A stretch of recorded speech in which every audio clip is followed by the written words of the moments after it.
So this little speech is about that. It's about being perfectly wrong, or what I call wrong. Disruption. I'm talking about going so far over the line that you can't even get the line on the phone anymore. Okay? Mark Finsky.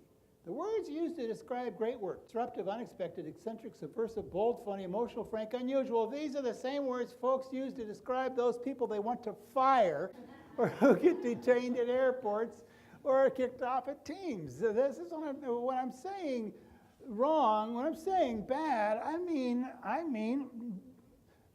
my first boss, Tom McGilligan, said great work rides into town like outlaws and splashes mud all over decent citizens. So this is really at the heart of what we're talking about, being disobedient, or this is about being disobedient at every possible turn of the way. Being disobedient with the strategy, disobedient with the media, disobedient with the creative, disobedient what the client tells you, disobedient to the research, to disobey and go against the grain and roll a grenade into every stinking room along the way in order to get to something that's OMG, okay? And it's not just about being wrong, it's being perfectly wrong. If you don't do wrong right, it looks like a mistake. It looks like it was just something messy. It looks like it was poorly aimed. But when you do wrong right, there's no doubt that that's what you meant. Oh my God, that is risky, that is out there, that is cool. The key word here is perfectly. To design something wrong is easy. A little wrong is no good, a lot wrong is even worse, but wrong is just right. Perfectly wrong. I love these images here. I got these off the web somewhere, I don't know. But they are wrong. They're broken. They're broken in exactly the wrong place to be broken. That's where I want you to go, where everything is backwards, down the rabbit hole with Alice, and black is white and white is black, and turn everything upside down and blow it up. One thing I recommend is that at some point you should turn everything on its head. Logos usually go in the lower right, so put them top left. I mean, how many times do we sit down and we just have these unconscious rules that we think, well, this is how you do it, and you have an ad, and so we put the headline here and the logo down here, and let's put the copy there. And he purposely deconstructs what his instincts are telling him to do to start fresh, to get to something that is truly different. He goes on to say, product shots are usually small, so make them big. Instead of headlines being more prominent than the body copy, do the opposite. It's perverse, but I'm constantly surprised how many times it works. Just do the opposite of what your common sense tells you. Do the opposite of what everybody else in the category is doing. Do the opposite of what the client maybe asked you to do. Little asterisk on this one. Answer the brief. Do what the client asked for. And then roll the grenade in, as you said. This is about the grenade. So, because if you walk in with a grenade, they have every reason to be mad at you. I asked you for this brief. And it's not their job to understand what we do. But this is what moves them ahead. This is a category killing ideas.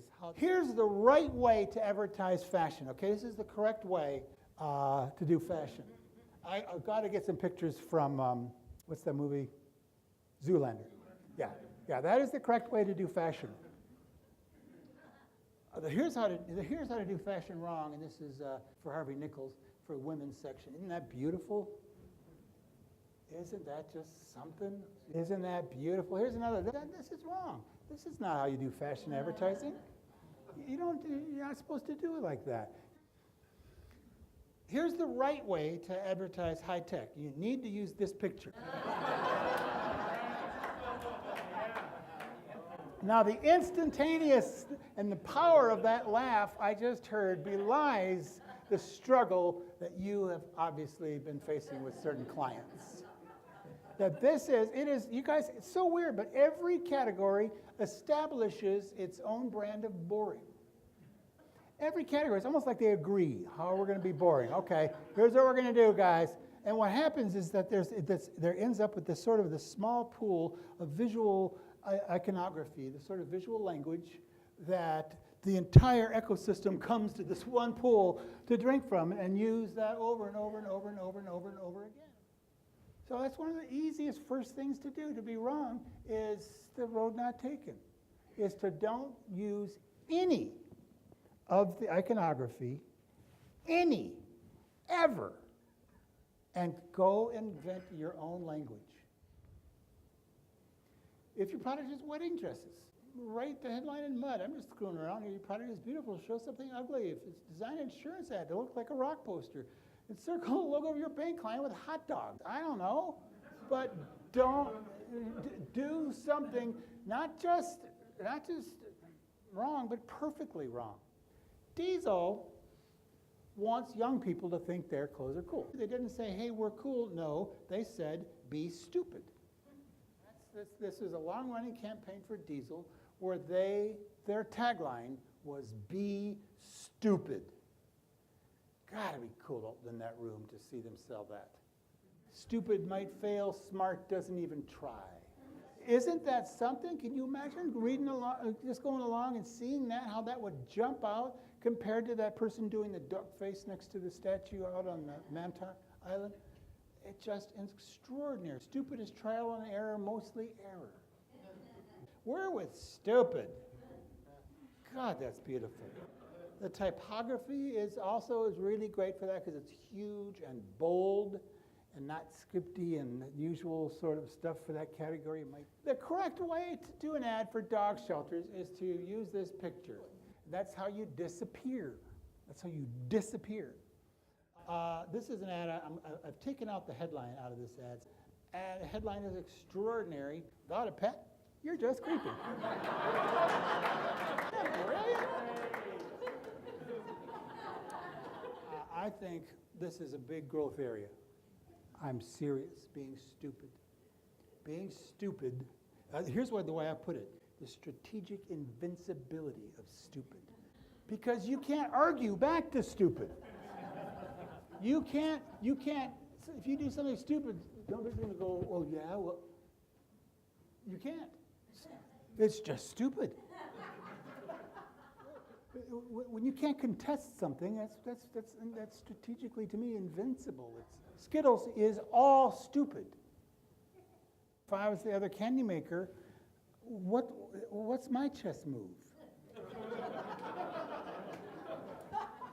What do I do? Stupid. Stupid doesn't have any guile. Stupid doesn't want to, stupid just, I hope this is sinking into you. Did I just do something different? Because different is just sort of, if there was a bandwidth, here's kind of normal and here's this, and some agencies are doing stuff that's really different. I want you to blow it up. That's extraordinary advertising. This is similar. Look at this one. That's an ad. That is an ad. That's OMG, even before I read what it is. It's not a page in a magazine, it's not a TV spot, it's not a bus billboard, it's not a radio spot, it's not a banner ad, it's not a website booth. And when you walk around the back and you see what she has written on it, it says London Inc., Sundays at 10 p.m. on Discovery. Hire Chicken to do your social media. This just came out recently. And a chicken has their social media account. It's for a brand. And their Twitter feed, I see if you can see that one at the top, ZZXZQ12. I tell my students, don't do an ad, do something interesting. Don't do an ad, do something interesting. What if we had a chicken be your social media? I believe in all my heart, this will help you get to, oh my God. 2 signs. One is, will people talk about this idea? That's a really high bar. Will people talk about the idea you just came up with? Are you sure they'll even let us do this? Those are the 2 questions to ask. Will people talk about this? And then if you find yourself asking this, you should do it. Because it means there's pressure against it. Whether it's social pressure or moral pressure or something, and it's precisely why it's going to stand out. Those are the 2 ones, guys. That and that. And thank you.